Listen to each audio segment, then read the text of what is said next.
Moin, dobry dzień. Jem weszli do domu, żeby się spotkać z Zimka.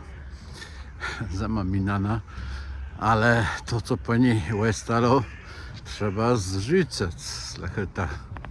Przede mnie kulmie takie, że trochę tego satyło jest za wiele. Przez to siedzenie na stulku, przez ta robota komputera.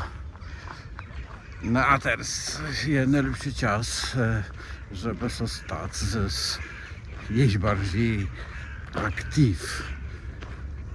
Sobota to jest dobry czas, kiedy je widzę nawet, ty kule ledze je z domu weszle. Jutro kwietne niedziela. Ty tak, że je prawie spacereja, to są pola buketowskie w Warszawie.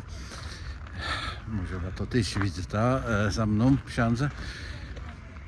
Kwiaty są rozkwitłe, a bazie to są nawet przekwitłe. W nocy bardzo mam wiele zmiana czasu, no i lato zacznie się full gambą. No to rechuja, że to będzie dobry czas dla każdego z was i że my wszyscy razem i każdy z osobna będziemy mogli rozkostywać kasiebizną. Idź w przód z kasiebizną, jak na jej poece jedywno budowali.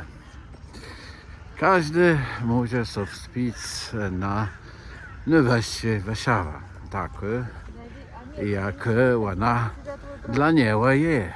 Warszawy mogą być naprawdę rozmaite, każdy ma swoje, każdy potrafi to, co potrafi, każdy so może udbać, co my do kasiebizny zrobić.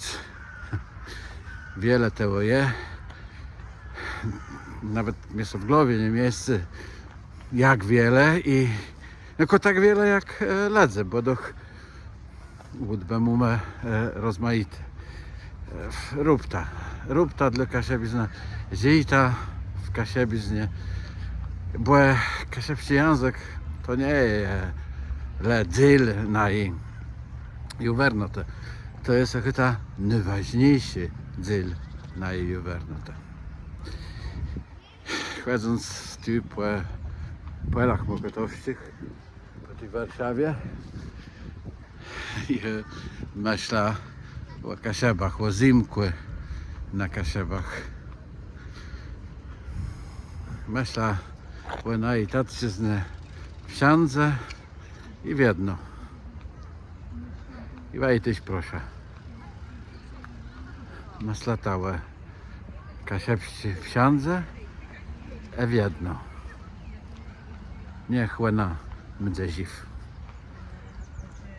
Do usłyszenia.